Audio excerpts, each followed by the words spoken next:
Aerial images from across southeast Queensland have revealed a broader perspective on how recent floodwaters have inundated neighbourhoods and infrastructure, swallowing entire streets and seeping deep into riverside suburbs.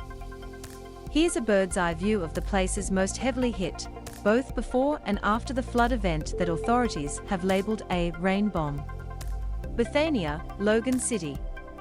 Between 420 millimetres and 880 millimetres of rain has fallen in the catchments for the Logan and Albert rivers since last weekend. It's believed hundreds of homes across multiple suburbs in Logan City, south of Brisbane, have suffered flooding inundation, and thousands lost power for extended periods. Residents in Yarrabilba were cut off from the outside world for a couple of days. On the Logan River, the suburbs of Bethania and Waterford were likewise heavily impacted.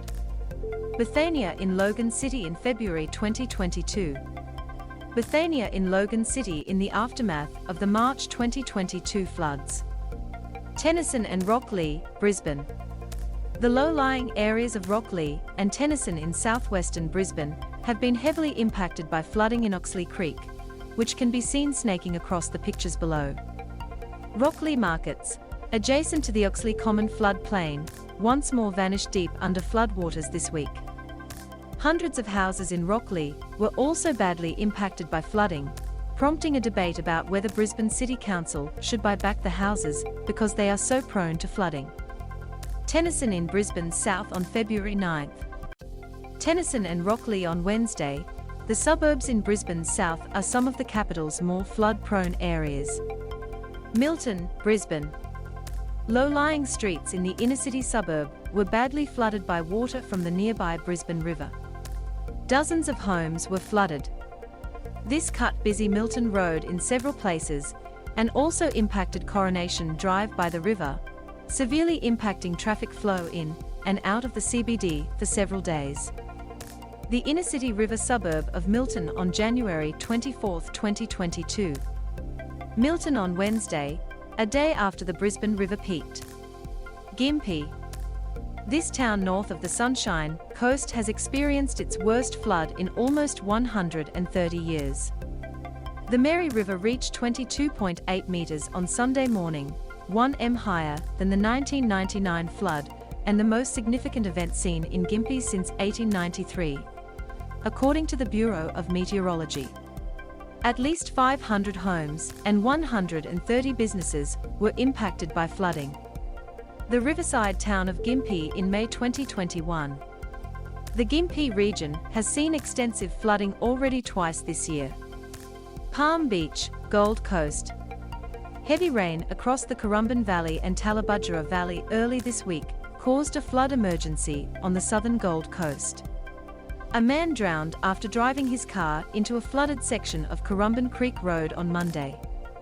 Access to low-lying areas of the Gold Coast was cut while multiple swiftwater rescues occurred. An aerial shot of Palm Beach taken in August 2021. Aerial shot of Palm Beach on the Gold Coast in the aftermath of the March 2022 floods. Grantham, west of Brisbane. The people of this small town in the Lockyer Valley are still traumatised by the devastating and fatal flood event that hit in 2011. About 100 Grantham residents shifted to higher ground after 2011. This week, floodwaters again rose quickly in the town with a couple of hours, prompting an evacuation as dozens of properties were flooded again. Parts of the Lockyer Valley received more than 500 millimetres of rain. Grantham in the Lockyer Valley in September 2022. Grantham in the Lockyer Valley on Tuesday, residents were still evacuated on Friday. Lake Dunella, Noosa. The Sunshine Coast faced one rain barrage after another for 4 days, as the rain bomb that would later detonate over Brisbane lingered over towns and communities west of Noosa. It flooded homes, washed away livestock, and left many residents stranded. Properties along Lake Dunella and the nearby Noosa River at Noosaville were badly hit.